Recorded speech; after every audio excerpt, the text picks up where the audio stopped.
You are listening to Eastman's Flycast, an adventure fly fishing specific podcast covering travel, tactics, and next level insight. Now your host, Brian Barney. Hey, what's happening, guys? Got a brand new Eastman's Flycast for you. So this week I have on Kyle Glass. I discovered Kyle Glass through social media. He's got this great Instagram page at Trout_trap. And he was catching all these giant next level fish and then, really good insight into the tactics that he was using. And as I looked into it further, I found out he was a small business owner, that he ties custom flies. And so I reached out to have him on the podcast, and he agreed to be on. And this is an amazing podcast, you guys. Kyle specializes in catching giant trout. So he really targets these trophy-sized trout, and he's got great insight into what makes them eat and into the different tactics to use and where to look for these fish. It's just an amazing podcast. I have a full page of notes from talking with him on the podcast, and he just gave away some amazing insight and information into chasing these trophy trout. So I was all ears. I really enjoyed the podcast, and I know you guys are going to enjoy it too. I want to thank my sponsor for today's show, Avid Max. Avid Max, they're a great company that has an in-store location just outside of Denver. They also have a great internet site. They have absolutely everything from fly fishing. So if you heard last week, Joe gave me an education on Euro nymphing. They have everything for Euro nymphing, everything for streamer fishing. They've got rods, reels, all the best lines, flies, fly boxes, leaders, tippets, nets, wading gear, anything you can think of for fly fishing. They also have a great camping and hike section where they have tents, bags and packs, sleeping bags. Also, they have everything for photo and travel, dog gear, apparel, a great clearance section with really good deals. So they're a great company. They're a sponsor at Eastman's Flycast, and they're really what makes this podcast go. So I really appreciate your guys' support. If you're in the market for anything fly fishing, make sure to go to Avid Max. And if you put in the promo code Eastmans10 at checkout, you'll save 10% on your entire order. So thanks a bunch to Avid Max. All right. Well, we'll get into this podcast with Kyle Glass. It's a fun one. So much great information. So again, you can find him at Trout_trap. He's also got a website named the same thing. So Kyle Glass, Eastman's Flycast. I'm your host, Brian Barney. Here we go. All right, I'm live this morning. I've got Kyle Glass on. Super excited to have him on. He's a local tire. In fact, I placed my order for some bugs, but man, you just do an awesome job at creating great ties for Western fly fishing. Well, thanks a lot, Brian. I appreciate being on, and I'm excited to see where our conversation goes. I definitely love tying flies, and designing and developing flies is something I've honestly been passionate about since I was a little kid. My dad actually bought me a fly tying vise for my 7th birthday and taught me how to whip finish, and that was about it. So, my development into the fly tying world started off with a lot of, taking an entire pack of saddle hackles, cutting the tips off and tying them onto a hook and silly stuff like that. But it's been a really, really fun journey. So, man, it's well, and I think that's what I like. I like supporting small business and local tires, but your ties aren't just something you cooked up one night or that you think might work. Like your development of these ties and your fly fishing skill, I think, is what is so impressive. Man, you turn up some giant fish and develop those patterns and fish them, and you're really trying to create the most effective, best patterns for catching those big fish. So I think that's what I love so much about your company and the flies that you offer.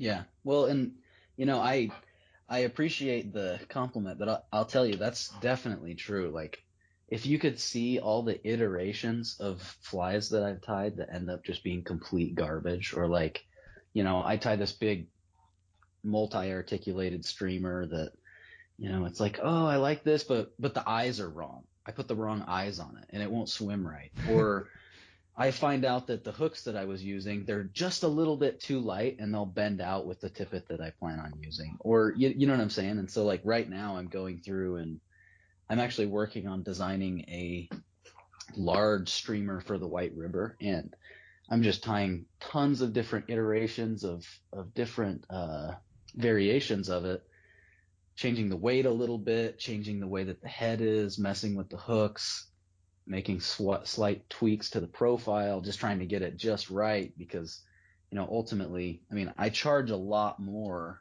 than a fly shop's going to charge. But ultimately, I feel like I actually provide my customers with more value because what I'm giving them is something that's not only tested and not only proven, but something that's really precise and really like every part of it is designed with purpose. Boy, it sure is. Like the devil's in the details, and that's what I love is that you keep evolving these patterns, and even the ones that we're buying nowadays. There's such an evolution in those patterns. But yeah, I love that tying those things for the White River. Man, is there some giant browns in those things. So, like the other thing I like is that you fish so many different places. You just talked about the White River. I think you're originally from Idaho. I see Yeah, I you grew up in fishing. Idaho Falls. Oh, great. I see you fishing all over, and so like these patterns are real universal. And I love what you talked about, just with the hooks bending with really strong tippet. Or there's so many details in those things, but what I love is like the profile that you talk about and then the action of those flies. Like, man, I am so into throwing streamers for big fish and swinging streamers, and those browns just love to eat it. So it's good to hear that you're designing one for the White River, and I'm sure it'll work out west in the rivers that I fish as well. Oh, absolutely. Yeah. Well, and some of the feedback I've gotten from my brother and my friend Eric, who guides out there, is just different things that the fish are looking for. And one of the things out there is that the fly needs to kick really well and have really good action at rest, right? So that's what I'm working on out there.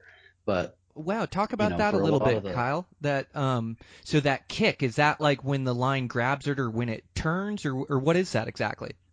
Yeah, well, okay, so as you're stripping a fly, right? So picture you're in a drift boat floating down the river, casting a fly at the bank. Your typical, Western streamer fishing scenario.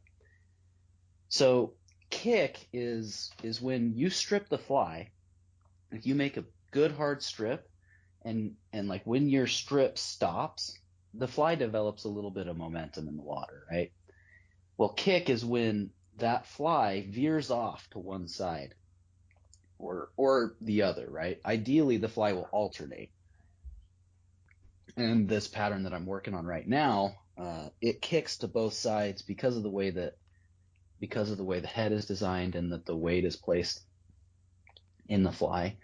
There is a tendency for the fly every time you strip it. You don't even have to strip it hard. It does about a 270-degree turnaround, alternating directions, which looks absolutely insane in the water. The first time I saw it, I laughed like a little kid because I was so happy. But it's a fun process, but man, it's been frustrating. I've been working on this thing for 6 months at least, and I've got a lot of people that they probably think I'm blowing them off because I've told them, oh yeah, I've got this streamer in the works, and it's just not ready yet. So it's getting there.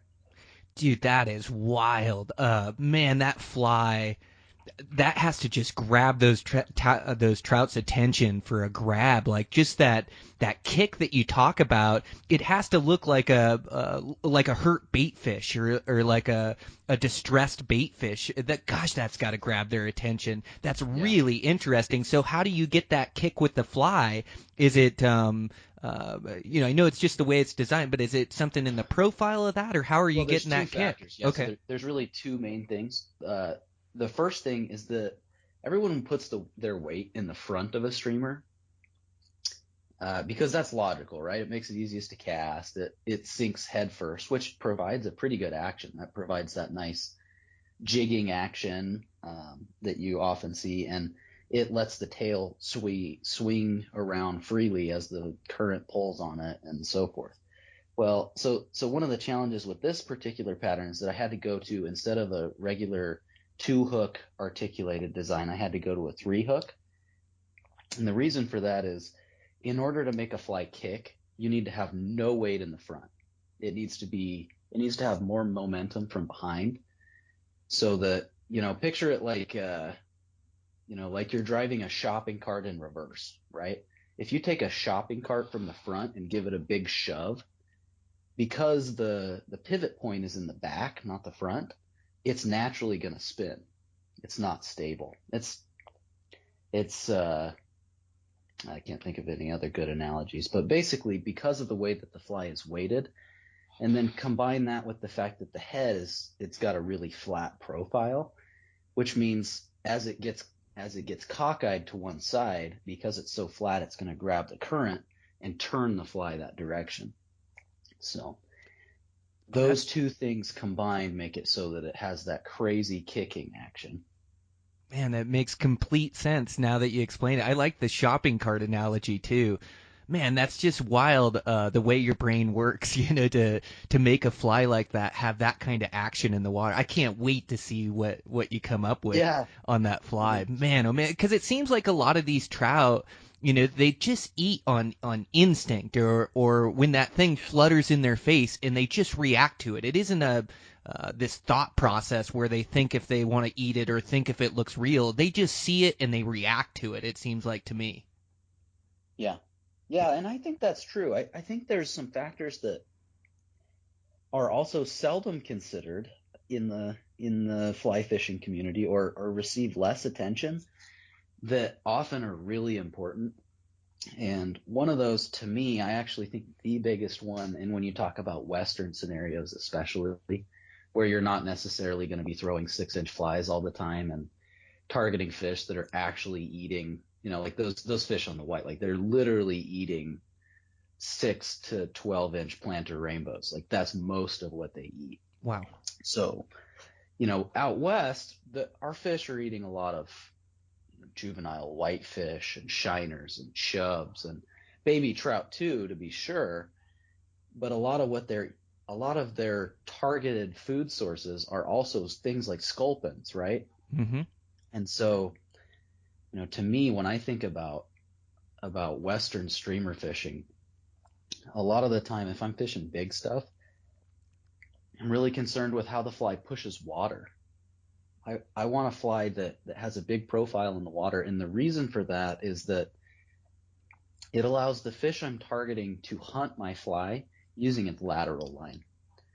And, that's something, the importance of the lateral line in a feeding trout, especially a big trout, I've just really, really come to believe in that. And a lot of that is because of all the night fishing I've done, where I've experienced various things at night that have kind of led me to the conclusion that, big trout are hunting with their lateral line more than they're hunting with their eyes. And I'll tell you a couple experiences that I've had that have led me to believe that. So one of the first ones is, I don't know if it's ever happened to you, but sometimes when I'm fishing still waters or something, I will find, and particularly it happens with brown trout, I'll find a brown that's sleeping. It's sitting there. It's not spooked. It's just sitting there on the bottom. You can see its gills moving if it's really clear. Totally dormant. It's not even like brookies. You'll see brookies do it where they're kind of waiting in ambush, but with browns, like they literally seem like they're asleep, right? Well, so what I've done is I've taken like a little leech fly or something and wiggled it in front of the fish's nose, and you get no reaction. But then this is the really interesting part. Sometimes if you take the fly and you put it parallel with the fish and twitch that fly fairly close to it along the side of the fish, you instantaneously get a reaction, and boom, the fish has the fly in its mouth. And for a long time, I was really curious about what was going on there. And it occurred to me that, especially by dropping my fly on the bottom, and letting the fish feel the little vibrations that gives off in the water, they're using their lateral line. So I was using the lateral line to wake up the sleeping brown trout. And over the years, the other experiences I've had, a lot of it's been, obviously when you fish at night, you as an angler are relying on some different senses, right? Like your sense of hearing becomes so much more important because you're noticing so many more things. You can't see as much. But the same is true with the fish, and especially streamer fishing. I think that 90% of what you're getting as far as reactions from fish is coming from their lateral line. Now there are exceptions to that, obviously, but I think that lateral line reaction is super important. And so where I was kind of going with this is a lot of my streamer patterns, they're designed to have a really specific imprint on the lateral line. Like their flies, like the sculpin pattern I have, I call it the trap sculpin. And there's a larger size and a smaller size, but it's actually fairly similar to a sex dungeon in a lot of ways. But the key distinction is that I use a different hair. I use elk hair instead of deer to form the head. Mm-hmm. And elk hair is a lot stiffer than deer is, and the fibers are longer, the individual. So, deer hair, the total length of the hair is usually under 2 inches, and with elk hair you can get it up to 3. And so the practical difference is, like, when you look at one of those flies head on, like I can set it on my little measuring mat grid that I tie flies on. Those flies are 2.5 inches wide. And like you can really feel it when you strip one of those things in the water. It feels like you have a wet sock on the end. And the fish notice that. I think fish that are looking for sculpins, fish that aren't necessarily looking for anything, you give one strip with that thing, and those fish can feel it from 20 feet away, I think. And in a lot of places, that seems to be absolutely critical in converting strikes, especially if the water's off color. They don't have to be able to see it. If they can feel it, they're going to be turned on before it even gets to them. And then the second they see a little flash or they see the outline of the profile, they're on it. Man, that is wild. Kyle, I've never thought about that. It's so intuitive with your fishing and with your tying that lateral line. You're blowing my mind over here. So, gosh dang it, and I have to get some of those flies, by the way. I love that sex dungeon pattern in like multiple different sizes. It fishes so well for me. So Yeah, I've got to sure. get some of that pattern that you tie with that elk hair and try those things out. But that's so interesting, like how much you put in to the wake of the water or the movement that it makes in that water. It's just something that I've never thought about. And so those fish, they can and I've definitely heard of the lateral line before, but through that lateral line, that's how they sense that pulse through the water, and that's kind of what gets their attention, you think? Yeah, I think it gets their attention, and I think in a lot of situations, it's the final factor that makes them hit it, right? Like they might see a flash. If you're fishing a clear stream and you're fishing a fly that they can see from far away, whether it's a flashy fly or whether it's a big fly or whether it's a fly that has a really dark, solid profile or whatever, I think that's one of the reasons I think that fish are more inclined to eat flies in a lot of situations than they are to eat something else, because not only can you engage the lateral line with a fly, but if you think about the way you engage the lateral line of a fish with a fly versus how you would with like a Vibrax spinner, right? I don't know how many of your listeners have a variety of angling experience. I actually grew up fly fishing, so as I've grown as an angler, I've actually started to spin fish a lot, and it's really insightful. I love spin fishing. I think it's really cool to be able to do a variety of things.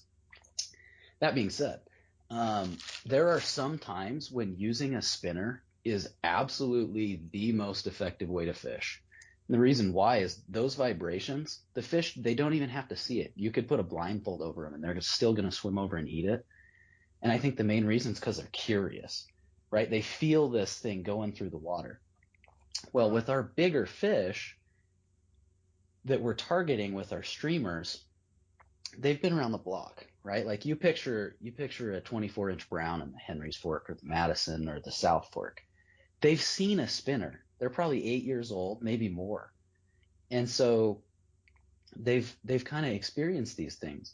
And the thing that the fly has to offer that, you know, a lot of hardware options would not necessarily cover is that the fly's profile in the water from a sonic perspective, right? From the way it moves is very similar to a food item. It doesn't have any mechanical means that's providing extra oomph to the vibration or anything like that. It's the shape of it is exactly like the shape of a fish, and it moves like a little fish does, because when you strip a fly, you're constrained to the fact that you have to organically move that fly with your hand.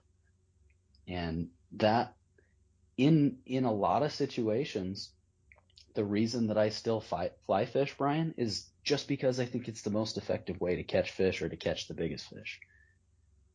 So, Man, yeah, you're so right the way you explain it. Gosh, that's just crazy. Those fish, you know, I tend to think about fish with our human senses. You know, I tend to think about them, you know, sight, and I'm so intentional with my colors and what I'm using on the type of day.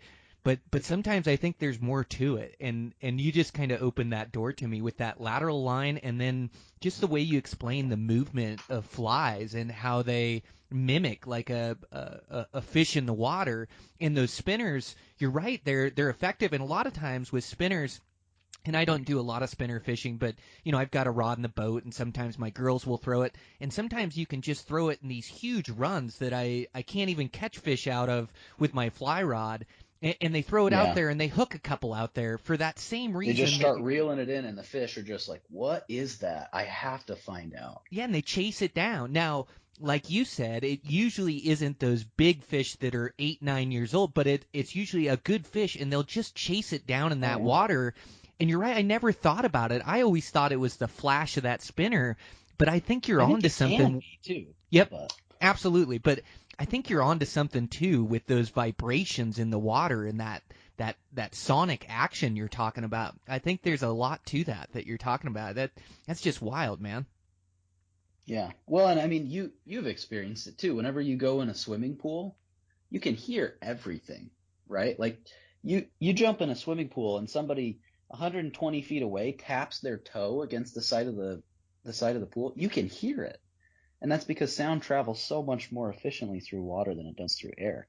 And so from an evolutionary perspective, it makes total sense that fish would be paying attention to that. Especially in situations where trout haven't always evolved in places that are totally clear all the time. A trout that's going to live, you think about a lot of our streams in the spring, they're totally blown out, right? Like you can't see 2 feet in the water, and a lot of times even less than that. And it's interesting that you can go to those streams when the visibility is virtually zero and still put together a phenomenal day of streamer fishing. And you know, if I hadn't experienced it, like there were some days this spring and summer that I fished the South Fork, and man, tell you what, if I didn't know from experience that the fishing was going to be good, I probably would have turned around and went home when I got to the boat ramp and saw the water clarity. But sometimes they really lock in on that. They capitalize with their lateral line on a feeding opportunity that might not have been there otherwise. Man, it's so interesting. Yeah, because I'm always looking at the clarity of the water and trying to judge how the fishing's going to be. But some of that high water that pushes into the brush in the springtime and things of that nature, and when that water gets dirty, that can be some of the best fishing. It just Yeah. there's Yeah. not many guys on the water either. There's not many guys keyed into it. It seems like you have the whole thing to yourself. And boy, when you catch one of those days in that dirty water where it's just magic like that, it makes you a believer. And I won't fish the chocolate mud or anything of that nature, but you're right in that I'll fish it with a foot or two of visibility, and sometimes I end up catching more than I would in clear conditions. Totally. Yeah. Well, Huh. and you think about it. So when the water's that dirty, how many fish do you actually think you're showing your fly to, right? Like it it can't be very many. No. But the ones that are seeing it, or the ones that are feeling it or experiencing that fly in whatever like tactile way those fish experience the fly with their lateral line, they're into it. So Man, pretty interesting. it's really interesting. Yeah. Well, and you mentioned earlier in the conversation fishing at night. Like, that's one of your key tactics for catching these big fish, isn't it? Yeah, for sure. Yeah, I fish a lot at night. And that's kind of a journey that started, I don't know, around 10 years ago, I guess, and has developed a lot. Me and some of my friends and my brother, we started doing it because, you know, it works. It doesn't always work, right? Like I can tell you I'm not going out and just floating random sections that I would fish in the daytime and casting flies and hoping for results. At least I don't do that very often because it's proven to be somewhat ineffective. It takes a more targeted approach, I would say.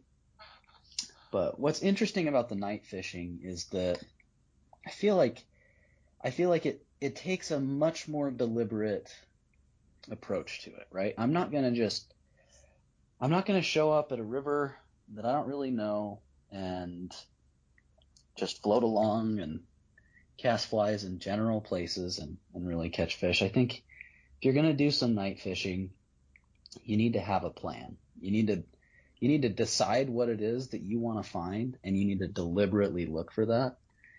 And an example of that would be, let's say I'm going to go fish a new section of river, or a river I've never fished before, and I know there's big fish there, right? Like so for instance, I'll talk about a river I've actually never fished is the lower sections of the Yellowstone. I've never been down there, but I have a lot of customers that fish over there, and I've read about it and stuff, but I've never fished it. Well, I don't know that I would go over there and just float the river in the daytime or night and expect to catch a big fish. From a tactical approach, I'm going to pick the river apart, and a lot of that is going to be using tools like Google Earth, um, looking for features, right? Any kind of feature I'm gonna kind of lock into and maybe give a second look. So a dam, a bridge, a boat ramp, an inlet stream, a spring, a slough, a back eddy. Any of these things can be things that would be attractive to fish. And as far as the night fishing goes, in particular, targeting big ones, uh, the important thing to remember is that daytime is very different from night. Fish's behavior is different from night. A lot of fish are totally dormant at night. In fact, I would say most fish are, especially rainbows. To a large extent, cutthroats, depending on the place. However, cutthroats and rainbows can both be extremely nocturnal, surprisingly so. But the browns, usually, if there's a stream that has a lot of browns in it, there's usually going to be some activity at night. And so uh, I'm looking for areas that have lots of food that aren't being utilized in the daytime, usually because they're too shallow or they're too exposed or they make the fish too vulnerable because they pretty much don't fear predators at night. So whereas in the daytime you're going to be looking for that nice riffly run that's 3 to 5 feet deep and has a nice cut bank on it, at night I'm going to be looking for that nice flat that is 1 to 2 feet deep with a calm surface and a bunch of crap in it, and there's little minnows swimming around everywhere, and it has basically no current. It's the stuff that you would skip if you're floating in the daytime. Those kind of places can be really productive at night. Wow. That's so interesting. Yeah, those fish seem to sit in those deeper runs during the daytime, but you're right in that they slide over to feed at night in these feeding lanes or those flats that you're talking about. But that's like I'm learning as you're talking too, Kyle, because that slack water that you're talking about, they just slide over and feed in that. It makes absolute sense to me, and it makes absolute sense like. Your approach to night fishing and your tactic of you really have to know the river and I see it here on my home rivers, the rivers that I fish a bunch. You get to know the holes and you get to know where the bigger fish live and maybe if they are living in one of those deeper runs at night or in the daytime, I think I can look at the river a touch different and go, well, where would that fish slide into and be feeding at night? Where is the feeding Yeah. feature close to this deep hole that I catch so many or I see so many good fish. But I think it is learning that river through multiple drifts or hundreds of drifts. You tend to get to know the holes where those fish like to sit, and I think I could use those tactics you talk about on my home rivers for night fishing. Man, it's when a lot of Absolutely. those large fish eat, right? Yeah, I mean, I think it is that, and then there's key periods where they'll feed. Obviously, morning and evening is a great opportunity to get big fish. Those transitional light periods. Um, but yeah, I mean, nighttime can be the right time for sure. Well, and that's where I And you see. mentioned something that I think is interesting, and I'll make a slight distinction to what you said. So you said something to the effect of, looking for the places in the river where the big fish would be. And for a long time, like I right on board with that. However, I've kind of made a slight correction in my mind as far as the way I approach that. So whether it's a lake or river or any system, I actually think one of the most important lessons or most important factors when you're looking for like big special fish is to not to look at the body water or the system or whatever it is and say where would the big fish be, but to look at the system in a slightly different way, which is to say, where in this system would produce a big fish?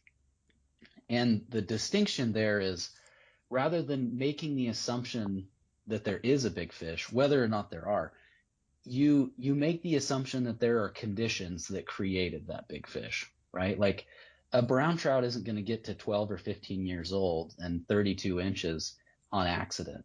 It's not just going to be some fish that kept eating caddis pupa until it got to 32 inches. That's a fish that has a different growth trajectory and a different feeding strategy than the other fish. So maybe instead of looking at it as where in this river is the big fish going to be, you look at it as where in this river is going to provide what a fish needs to get big. And I think the difference is instead of looking and saying, okay, well, here's a nice deep safe hole, you look at it and say, here's 12 really good holes that I know of on this river. Where's the one that has the best access to really, really good nighttime feeding opportunity? Or maybe there's a creek that comes in that there's a ton of juvenile rainbows in that wash out of. He's going to be maybe at the mouth of that creek at night, or any number of factors. But I think that distinction, it changes the way you think. And so in the context of a lot of lakes, which I actually spend probably more time fishing lakes than rivers because they have a lot more big fish. You think about it in terms of where in this lake is going to produce a big fish. Like where is the situation right that a fish is going to be able to grow to abnormal proportions? So kind of maybe splitting hairs there, but I think that looking at it that way results in, I don't know. It's just I think it's a little bit more useful as a tool, if that makes sense. It does make sense, yeah. My brain's racing as you're talking, so forgive me if I'm thinking about fishing holes rather than the conversation because, yeah, I can think of those spots that you're talking about, and I get your distinction you're making, and I think that's an important one and one that I haven't factored into where I'm fishing. That's just incredible insight for those big fish. I think. Well, I know you're really onto something because I see all the big fish that you catch, but that's just amazing. And that still water is something that I really have to improve on and spend more time on, because you're right. There's just those fish have a chance to really grow up in those lakes, and there's some giant ones. And so you'll use these same tactics on lakes as trying to find the conditions that are right to grow a big fish. Yeah. And I think it's a little bit different in a lake, right? So maybe instead of looking for the place within the lake, because I mean, you can make the assumption in most rivers there's a huge variety of habitat in rivers, and the experience that one fish has is going to be hugely different than another fish, just based on where they end up deciding to live, or what food source they decide to utilize. Like, there's going to be fish that really, really just love to eat betas, right? They're in every stream. They literally, every time there's betas coming off, they're all over it. Well, for whatever reason, because they don't like the taste or whatever, some fish decide they want to eat minnows. Well, lake fishing, it's a little different than that because they all have to swim around, right? A trout can't really just sit around their whole life. They constantly move. So they're all kind of experiencing, I think, a variety of habitat within a lake. But it's interesting because, and I see this in browns especially, not so much in rainbows, but browns, cutthroats, any of the largely piscivorous trout. Ironically, so there's kind of two ways that a fish can get big in my mind. So you have places like Henry's Lake, where there's phenomenal habitat and there's an abundance of food. Those are places that a trout can get big just by doing the normal thing, which is eating midges and leeches and a few sculpins and a little bit of this and that. And there's an alternative path that a fish can get big, and there's a place that I will talk about specifically because all the big fish died because they renovated the dam. They drained it down and killed them all. So there's this place in Utah called Tibble Fork Reservoir, and I used to fish there when I was in college. So Tibble Fork Reservoir was like this little trendy lake, right? Like, there were all these people that would go there, and the Utah DWR stocks like crazy there.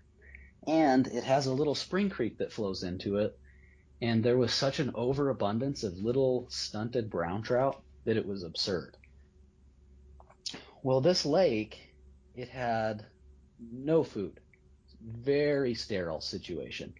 And there are literally so many trout in the lake, it was insane, Brian. So it's funny, though, because there were two types of fish in the lake.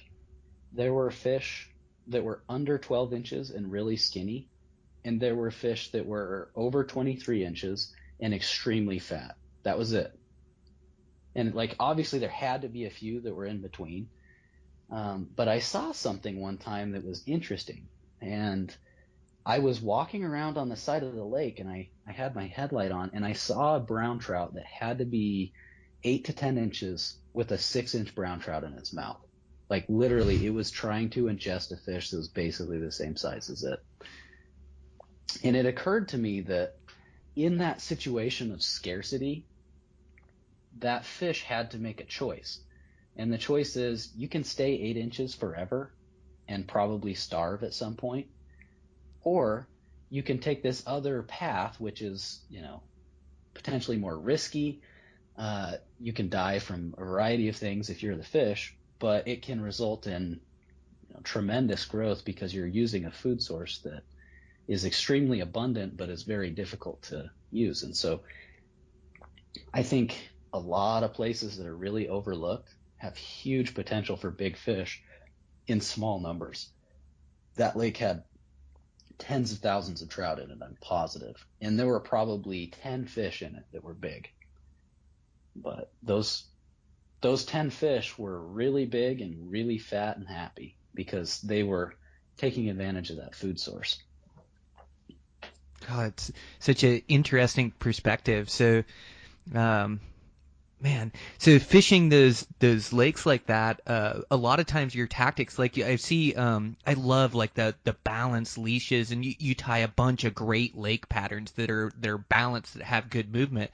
Do you find that you can get big fish to eat those, or do you find that these fish are keyed in on a food source that is the bait fish, or that is those rainbows, where those streamers and really moving a lot of water work better at night, or does it just depend on the system?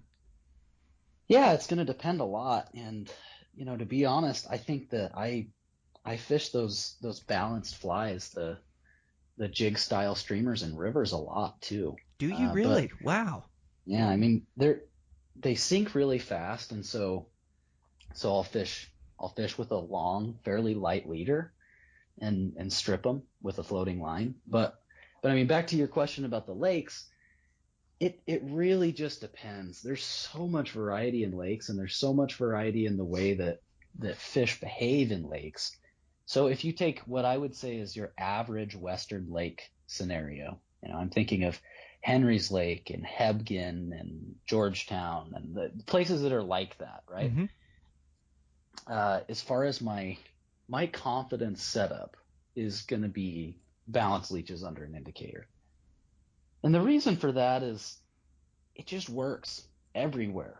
I don't think I've ever fished a lake that the trout won't eat a balance leech under an indicator. And so the way I set that up is I'll just I usually like to, when I'm lake fishing, instead of using like a regular indicator, I'll use a corky or like a styrofoam fluorescent uh, indicator. And what I do is I peg it with a toothpick, so it's really easy to slide the bobber and change my depth, Yep. because that can be really crucial. But usually I will, like, my lake fishing tactic is I'll fish with a balance leech usually until I catch a fish, and then when I catch the fish, I pump its stomach, and then based on what I find, make adjustments from there. But yeah, I mean, balance leeches are, man, if there's one fly that I feel confident just recommending to customers to fish in a lake, and just having complete confidence that basically no matter where they are, if they put it in a somewhat good spot, it's going to work, it's balance leeches. Trout love to eat them. Man, so interesting. Well, I'm glad I've got an order coming from you for some more balanced leeches, so I can't wait to fish these things. So when you talk about your indicator setup, like I'm real familiar with the corkies from steelheading on the coast, so it's a real small indicator out there, and then you can Well, move it. actually, I use big ones, Oh, okay. but yeah, Good. yeah, like the same size that you would use of an airlock, or like a thingamabobber. 3/4 inch and 1 inch is the size I like to use. They're hard to find, but I just like them because they're really bright and it's easy to move it. Well, really bright has to be a key for fishing at night. So do you put any weight in having a light on or off to be able to see that indicator at night? When I'm indicator fishing at night, which I actually don't do that often, I have at times, I will take a glow stick and jam it in the top of an airlock, poke a little hole and jam it in there, and use that as a glow bobber. Oh, that makes sense. Okay. And then when you talk about being able to slide that corky up or down, you're really changing the depth of the way at the where those balanced leeches are sitting in the water. So are you trying to estimate the depth out there where you're casting and where you're fishing, and trying to put those balanced leeches close to the bottom, or why is the adjustability so important on Yeah, those? yeah, it's funny because I see it a lot at Pyramid, which I've spent a ton of time fishing there recently, so it's kind of been dominating my thoughts a lot. But a lot of times it's funny because you would expect that the trout will be swimming within 2 feet of the bottom, and that the majority of the food is going to be there, and that's where they want to feed. And often that is the case, right? So a lot of times, like, to start off, that's what I'm going to do. I'm going to put my fly 1 to 2 feet off the bottom and just kind of see what happens. Well, sometimes the fish are swimming around somewhere out there, right? But they want to feed halfway up the water column. You might be fishing in 12 feet of water and notice that your top leech is getting all the action. And I don't totally understand that, but I do know that sometimes it's worth shallowing up even if you're in deeper water. So interesting. Interesting. And The the fish other will thing I would go say ahead.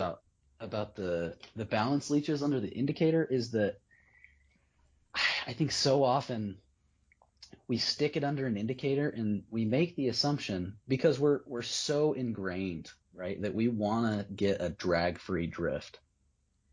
Like in a lake, fishing with an indicator, 90% of the time, you don't want a drag-free drift. You want to be twitching that thing and ripping on it.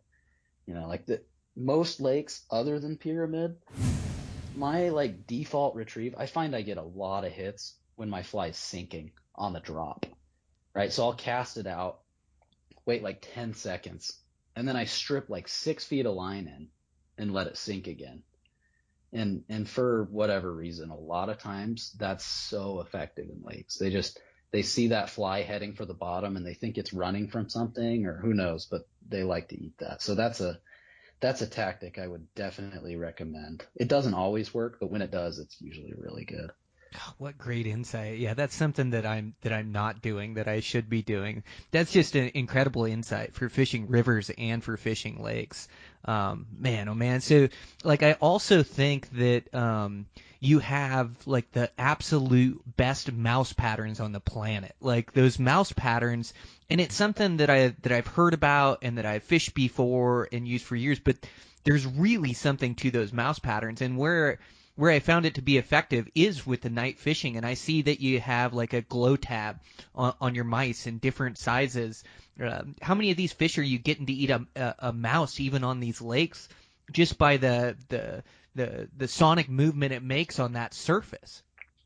Yeah, a lot, Brian. Like I lake fish night a lot. I night fish lakes a lot.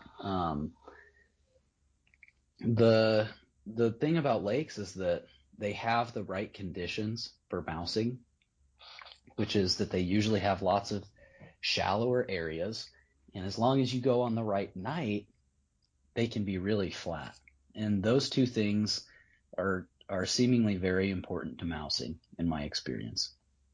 You need an area where you can retrieve your fly, and by retrieving your fly, you're going to make a really, really noticeable wake on the surface. And if you take one of my flies and you cast it out in the daytime and strip it, it's very noticeable. The wake that thing makes is kind of crazy. Like when you do like the retrieve you would do at night and you do it in the daytime, it's like, seriously, that's what the fish is coming up here and eating.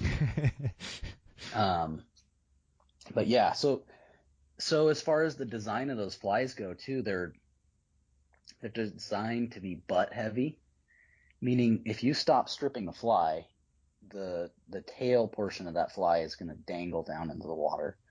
They're heavy. They don't float high. And a lot of the vast majority of other mouse patterns out there, they're designed to lie flush on the surface because they're originally designed for fishing for rainbows in Alaska or what have you. But with flies that are designed to catch specifically brown trout in the lower 48 at night, you need a fly that's going to sit down because they hit the fly, I would say a majority of the time, when you're stripping along and then you pause. And what happens is as you pause, the tail and the feet of that fly just dips down into the water, and it provides the fish with a really nice solid subsurface target. One of the most frustrating things about mousing is that you go out and mouse and you'll have like 15 eats in a night, right? Or 15 experiences with a fish where you heard a splash or you saw the glow tab move. You know that a fish was trying to hit your fly or interact with it in some way, but maybe you only actually hooked 2 fish and brought one to hand. It's actually pretty common. And so honestly, the biggest design factor in my mice is that I've tried to design them to be as effective as possible at having the highest conversion ratio of strikes to landed fish. And that's why that dangling hook down in the water is so important. Now the rat has 2, and the mouse just has the one. But it provides that target to the fish that it's not super buoyant, so when they hit it, it's not going to push out of the way. And it's just so much easier for them to grab because it's got more mass in the water. So kind of interesting, but man, I'll tell you what, so many, I I could probably fill like 2 of those large boat boxes with failed mouse patterns that I've just spent tons of time on, and they're the ones that I'm currently offering are the result of a lot of testing. So Well, and I think that's, full circle to the beginning of our conversation is a lot of testing with these flies and your passion for fly fishing and catching these big fish. It's not to tie a pattern that's going to sell really well. You're trying to tie a pattern that's going to work really well for yourself and then for the people that buy those patterns. So I think the hours that you have into testing these things and then just the way your mind works, how you're constantly trying to improve it. And like you say, trying to get that conversion ratio up, that you're getting all these eats on this mice pattern, but you want to catch more of them. You want to tie into more of them. And it seems like streamer fishing, like this winter, I've really been getting into the swing, and it's a steelhead tactic that I use. But in these colder rivers in the wintertime, these yeah, bigger fish are stacked into these big deep holes in there, and it just seems like yeah, swinging is more of this subtle way to present that fly, and I just get more eats out of it. But my problem is when I'm swinging, my line's way down below me, and so when I do hook up or when I do hit a fish, I end up losing more than half of those fish just by the way the hook set is or the way that fly is. So I can definitely understand that with the mouse pattern, but I have to do more of that. And so yeah, when you're mousing or when you're fishing, and I have some big holes that work good, and also even like it sounds silly, but some like irrigation ditches that are cut really oh yeah, deep for sure, that these bigger fish will get into and grow up in, and it's great yeah, because it's tight banks where I think a lot of mice do get in this system and they're used to eating them and they'll eat them. But as far as lakes, like I need to improve my game on that with those mouse patterns, and I have some great river or some great lakes around me. Would you say that you're using that same tactic of trying to find the conditions that'll grow a big fish, or are you covering more water, walking the banks and throwing that out there? And also, you mentioned at the beginning of the podcast about being able to see these browns laying in there. So actually walking the banks, you'll actually see a big brown in that lake water at night too, right? yeah. You can if it's shallow, and the hard thing about that is, you know, that's why it's such an investment of time, right? Because man, it sucks to go out and spend a bunch of time walking around in the dark with a headlamp on, knowing that you're not going to catch any fish because you're spooking them all. But that can at times be valuable. Usually, what I'll do is I if I don't have confidence in an area, like if I haven't had success in the conditions, I'm not gonna spend a lot of time. Honestly, like I feel like if a fish is gonna eat a mouse and it's there, it's gonna it's gonna do it. Like I'll try a couple different retrieves and maybe fish for like 5 or 10 minutes, and if I don't have anything, I'm moving on. I'm I'm either looking for a different spot or something. So in lakes specifically, I'm almost always on the move unless I'm in a situation where I feel like the fish are really moving, which I don't think they move that quickly at night. I'm covered in water. I'm not sitting still, and it's hard to move around at night. It sucks, right? Because you're trying to keep your headlamp off because it scares the fish, and you're tromping around on the shore, and your fly line's tangled up in your feet and wrapped around your neck, and who knows what else. So it can be a little challenging, but yeah, I definitely think you just stay on the move. I've come to have enough confidence in mousing. It works. And it doesn't work everywhere, but it definitely is a tactic that works. And if it's going to work, you're gonna know. So if you get to a lake and you try like 6 or 8 different spots with different retrieves, and you don't have a single eat, and you didn't hear any rises, you either need to go back at a different time of year, or just give up on it. because it's so maddening. There are places that I fish where I'm like, man, this should be such a good mousing spot. Like it's got all the right ingredients. It's shallow. There's big fish. It's clear. All this stuff, and they won't hit them. They just won't hit them. And some places that maybe seem like, it seems like it should be mediocre mousing, like it turns out they're phenomenal. So it's just a lot of it, as much as we might pretend we know about fish, at the end of the day, I think experience is key. We can have all our theories, and I can say, oh, I think the lateral line's important, but really at the end of the day, what works, and that's kind of what we repeat. So I think that's, the lesson is, I can think I know a bunch about fish, but ultimately experience is more valuable than any theory.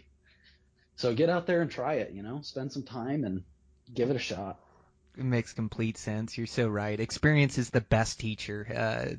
That's the best way to learn, is to just get out there and to try it. So I've got my list of notes, Kyle. What an interesting podcast. You're so good at catching big fish, and I'm really a believer in your patterns. So guys can pick up those patterns. You have a business, a website, Trout Trap Flies, right?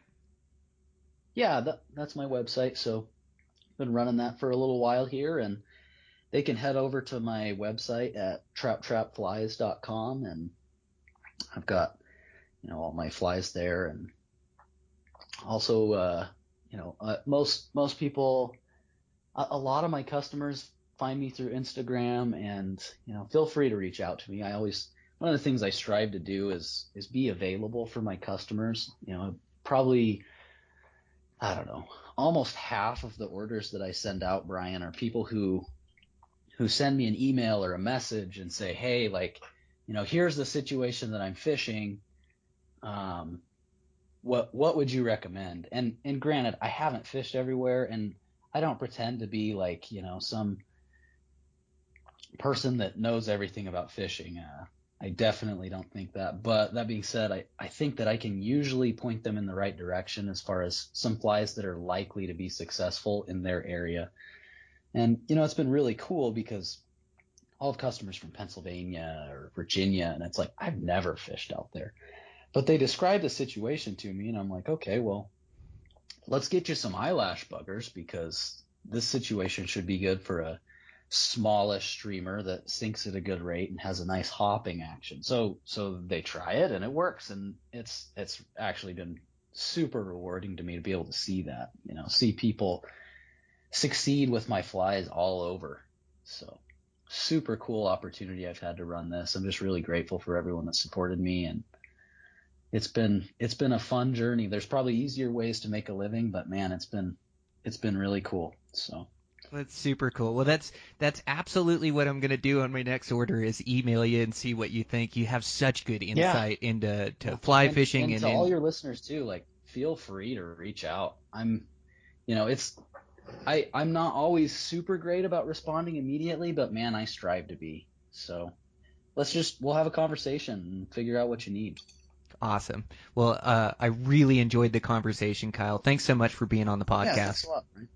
And thanks for all the kind words. I think you're probably nicer to me than I deserve. Well, I'm just so impressed. I think I'm a good fisherman, and maybe inflate my ego more than it should be, but I appreciate your support and your thoughtfulness. So, Yep. Thanks, Kyle. all right, take care. All right, guys, that's a wrap. Man, amazing podcast with Kyle. Just so knowledgeable about chasing trophy trout, and so much great insight, and really walking the walk. He's chasing these trophy trout, and I think he'd be tying these flies no matter if he had a business or not. Like, the guy just loves chasing big trout. So amazing podcast. I really enjoyed it. I hope you guys enjoyed it as well. You can check out Kyle Glass, his Instagram page at trout_trap. And that's also linked to his website, trouttrap.com, so you can reach out to him there. Also want to thank Avid Max for their support of the podcast. It's amazing to have them come on in the first year of a growing podcast, so I really appreciate their support, and I show them some love anytime I'm looking for anything fly fishing. So yeah, and I appreciate you guys doing the same. Have that promo code Eastmans10 that you can put in at checkout and receive 10% off your entire order. So if you're in the market for anything new, make sure to check out their website or in person around the Denver area. And yeah, with that, that's a wrap. So fun doing this podcast. I'm gonna run over to the Eastman's office here this week, and I think I'm gonna get a day in fishing tomorrow. There's some fun systems on the way out there, and Dylan Ness is on my way out there, so I think he's going to team up with me, and we're going to go try to get him in the afternoon. But yeah, some fun fishing this winter. I've had just a pile of fun, been getting out, chasing big brown trout. Got out with Charlie Gordon a handful of days ago. Man, we put a couple big next level trout to the basket, eating big streamers. So fun. Not another boat out. Just barely got above freezing, but no. We call it no W around here because you don't want to say wind or the wind comes up. But I'm not fishing today, so I can say it. I'm safe. But yeah, no W, and then just about 40 degrees or so. Just a great day out. Got them to eat and caught those couple next level trout. And so trying to go as much as I can, and I can't wait for the spring fishing. February, March, April. And then into the summer, into May and June as well. But yeah, I love the spring season. I get a lot of time to go this time of year, and love chasing those things around. So super fun. Go get that system with Dylan tomorrow. Gosh, about a week ago, I caught my first tiger trout, which was wild, and it was a good one too. He fought hard, just so mad. But yeah, it was a tiger trout is a mix between a brook trout and a brown trout. So a brook trout female and a brown trout male. And it shares, I believe, like 83 chromosomes with a brook trout and 80 chromosomes with a brown trout. And it has like this tigered pattern on its side. I'd never seen one before. So that was really cool, and it was a good size one. And it's pretty rare to get to check a new species off the list. So it's fun. I think yeah, we're going to head back over and see what we can do. I'm not sure if we'll be fishing that system or a different system, but definitely fun to tie into. I've had some good days fishing here. So super excited about the podcast. Thanks, you guys, for your support. It's what makes this podcast go. So I really appreciate that. And just trying to grow this thing, and be able to make a success out of it. Podcasts are always tough in the first year or the first couple years. And so just trying to reach enough people to get the attention of some of these sponsors and be able to monetize this thing and pay for my time doing it. So I really appreciate, the sponsors like Avid Max, and I really appreciate you guys that listening into a fly fishing podcast. It's a small niche in the fishing community, but it's something that I absolutely love and that I know you guys absolutely love. And so the support goes a long ways. I appreciate it. So we'll check in with you guys next week.